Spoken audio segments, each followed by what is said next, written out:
UKLO 1 year masters. No IELTS required up to 5 years visa. High visa success rate. నమస్తే and welcome to hit TV.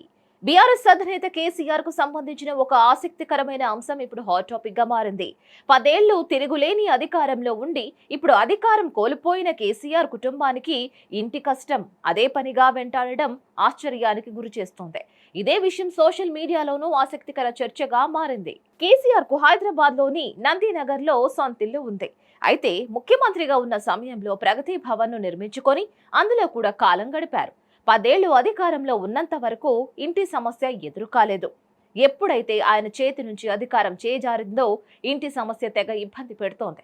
సకల సౌకర్యాలతో farm house ఉన్నప్పటికీ బాత్రూంలో జారిపడి గాయపడిన కేసీఆర్ హైదరాబాద్ లో ఉండాల్సిన వేళలో ఇంటి సమస్యను తీవ్రంగా ఎదుర్కొన్నారు.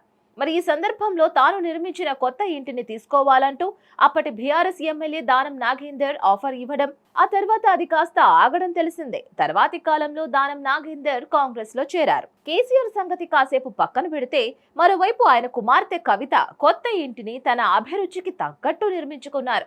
ఆ ఇంట్లోనే నివాసం ఉన్న ఆమె ఢిల్లీ మద్యం కుంభకోణంలో ఆరోపణలు ఎదుర్కొంటూ తిహార్ జైలు జీవితాన్ని గడుపుతున్నారు. దీంతో ఆమెకు ఇంటి కష్టం తప్పట్లేదు.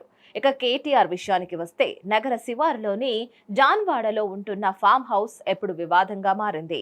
తనకు తానే ఓపెన్ అయిన కేటీఆర్ సదరు జాన్వాడ ఫామ్ హౌస్ తన స్నేహితుడిదని, తాను ఉండేందుకు లీజుకు తీసుకున్నట్లుగా కూడా పేర్కొన్నారు. అదంతా 8 నెలల నుంచే. ఇక తాను జాన్వాడ ఫామ్ హౌస్ లో ఉంటున్నట్లుగా మీడియా సమావేశంలో వెల్లడించారు కేటీఆర్. ఇలా గులాబీ బాస్ కుటుంబ సభ్యులందరికీ ఏదోలా ఇంటి సమస్యను ఎదుర్కొంటున్నట్లుగా రాజకీయ వర్గాల్లో చర్చ జరగడం విశేషం. మరిన్ని అప్డేట్స్ కోసం stay tune to hit TV. Hit TV app ని డౌన్లోడ్ చేసుకోండి. ఇందులో short news, live news, entertainment movies అన్ని అవైలబుల్ గా ఉన్నాయి. Please download Hit TV app. Hit TV app. Hit TV యాప్ని ఫ్రీగా డౌన్లోడ్ చేసుకోండి.